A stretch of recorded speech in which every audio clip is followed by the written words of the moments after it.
Madame Isabelle Coutamper, vous êtes juriste française, spécialiste des questions internationales. Je vous remercie infiniment d'avoir eu la gentillesse d'accorder cet entretien à la radio francophone iranienne. Madame Coutamper, comment réagissez-vous aux récents propos du président américain Barack Obama qui a menacé l'Iran d'une attaque nucléaire si ce pays ne respecte pas, selon lui, ses engagements internationaux? Moi, je trouve ça très choquant dans la mesure où on sait que le traité de base, qui est le TNP, a organisé en quelque sorte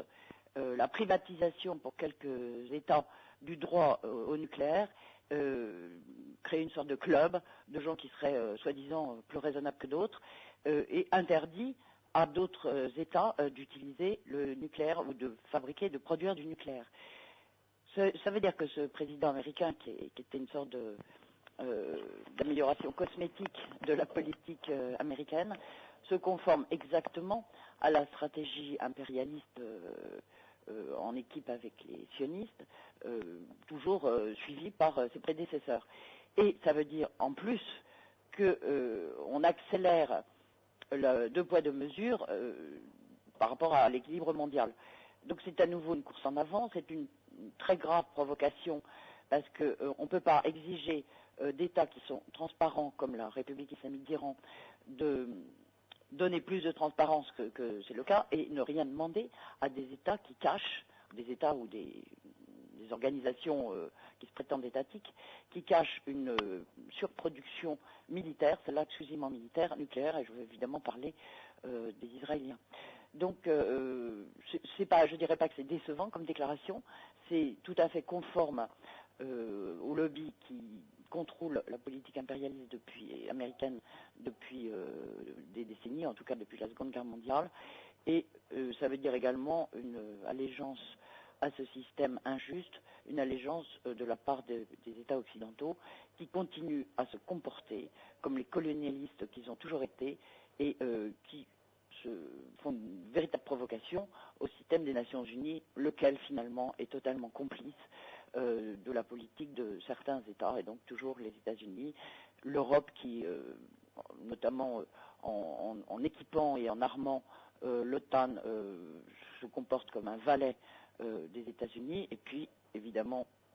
sur le côté oriental, Israël qui continue à jouer le bout de feu et le fer de lance de cette politique impérialiste. Madame Coutamper, l'intéressant, c'est que cette prise de position de Barack Obama intervient à un moment où il dit vouloir aller vers un monde dénucléarisé et également, aller vers un monde plus sûr, plus stable. Ne trouvez pas cela contradictoire, d'autant plus que cette fois-ci aussi, cette menace provient de la part du président d'un pays qui reste toujours le seul à avoir utilisé l'arme atomique jusqu'à présent? Moi, je ne trouve pas que ce soit contradictoire. Ça confirme, sous un habillage sémantique, ça confirme en réalité que les États-Unis et leurs alliés occidentaux se considèrent comme les seuls à avoir le droit d'utiliser, de profiter ou de détenir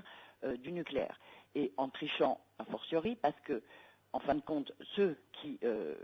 considèrent avoir l'exclusivité du droit de détenir, on va parler de l'arme nucléaire pour le coup, se refusent à se soumettre à des contrôles. Si je prends le cas de la République islamique d'Iran qui ne demande simplement qu'à produire, comme tous les pays, l'énergie nucléaire qui est une ressource